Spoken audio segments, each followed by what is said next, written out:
Hello friends, இந்த அணில் பாறை மீனில் நான் எப்படி குழம்பு வச்சுனான்னு பார்க்கலாமா? வாங்க பார்க்கலாம். அதுக்கு அணில் பாறை மீனை நல்லா வடிவாக மஞ்சள் உப்பெல்லாம் போட்டு நல்லா கழுவி துப்புராக்கி எடுத்தாச்சு. அதுக்கப்புறம் அங்கால சின்னவாக்கு பால் சொதிக்க போகிறேன். நீங்கள் எங்களுக்கு குழம்புக்கு சரியா எங்களுக்கு தேவையான மீன் எடுத்துகிட்டு கொஞ்சமாக பொறிக்க எடுத்துகிட்டு ஒரு பச்சை மிளகாய், கொஞ்சம் வெங்காயம், வெள்ளைப்பூடு, தக்காளி பழம், ஒரு கணக்கான சைஸ் தக்காளி பழம் போட்டாச்சு. அதோட புளியும் கொஞ்சம் புளிஞ்சு விட்டாச்சு. இதோட 2 ஆம்பாலும் 3 ஆம்பாலும் விட்டாச்சு.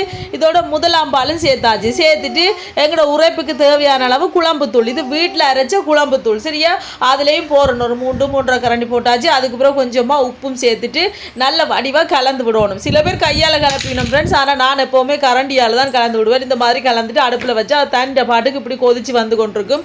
இப்போ நல்லா கொதிச்சோன்னா குழம்பு இறக்கிட்டு அதுக்கு ஒரு சின்ன தாளிப்பு போடுவோமா? அது கொஞ்சம் வெந்தயம், கருவேப்பிலை, செத்தல் மிளகாய், வெங்காயம் எல்லாம் போட்டு நல்லா பொன்னிறமாக வதக்கிட்டு குழம்புல போட்டால் சூப்பரான எங்கட அணில் பாறை மீன் குழம்பு ரெடி. ஓகே ஃப்ரெண்ட்ஸ், வீடியோ பிடிச்சிருந்தா மறக்காம சேனலை சப்ஸ்கிரைப் பண்ணுங்கள். Bye data.